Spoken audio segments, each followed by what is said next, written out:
Il nous arrive souvent de devoir écrire un texte, que ce soit pour un cours de français, pour écrire une lettre d'embauche, un curriculum vitae ou une réclamation d'assurance par exemple. Dans tous les cas, il est important de faire le moins de fautes possible. Moins votre texte contiendra de fautes d'orthographe ou de grammaire, plus vous serez pris au sérieux et plus vite votre demande sera traitée. Dans tous les cas, il ne faut pas se fier au simple correcteur d'orthographe et de grammaire de votre logiciel de traitement de texte. Il est très imparfait. Certains outils, appelés correcteurs d'orthographe, peuvent vous aider à corriger vos textes sur Internet. Mais attention, certains sont meilleurs que d'autres. Je vais vous présenter le meilleur correcteur d'orthographe que j'ai pu trouver jusqu'à aujourd'hui. Mais je vous rappelle quand même que l'ordinateur n'est qu'une machine et qu'il peut toujours laisser passer quelques erreurs. Il ne faut donc pas se fier uniquement sur le correcteur d'orthographe. Faites vous-même des efforts pour être meilleur en français et faites relire vos textes par quelqu'un d'autre. Le correcteur d'orthographe en ligne dont je veux vous parler s'appelle Bon Patron.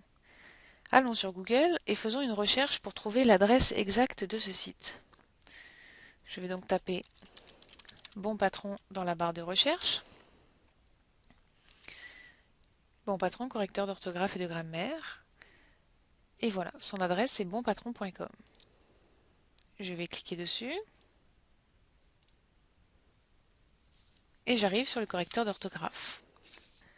Le principe est très simple. On écrit un texte dans la boîte blanche, ici, et on clique sur Vérifier le texte. Par exemple, je vais écrire une petite phrase au hasard.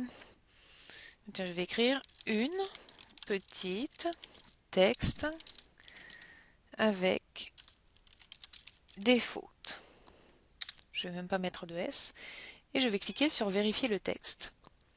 Ici, vous faites OK. La vérification est en cours. Et vous voyez que les fautes sont encadrées ici en jaune ou en rouge. Lorsque vous mettez votre souris sur une faute, l'explication vous est donnée à droite de votre écran. Par exemple, ici, si le dernier mot est masculin, les mots qui précèdent doivent aussi être masculins. Par exemple, mon petit ami. Donc là, ce serait un petit texte, car texte est masculin. Ici, je vois, il faut enlever un de ces mots, car je l'ai marqué 2 fois. Ici, enfin, c'est écrit, il faut écrire faute, F-A-U-T-E avec un S. Donc en fait, les explications arrivent ici. On ne le voit pas parce que je ne peux pas vous le montrer en même temps que je clique sur mes fautes, mais vous voyez les explications à droite. Il suffit de changer votre texte, un petit texte avec des fautes, de recliquer sur Vérifier le texte, et ici rien n'est entouré. Vous n'avez donc plus de fautes dans cette partie de texte. Si votre texte est déjà écrit dans un traitement de texte, il suffit de faire un copier-coller du texte dans le correcteur.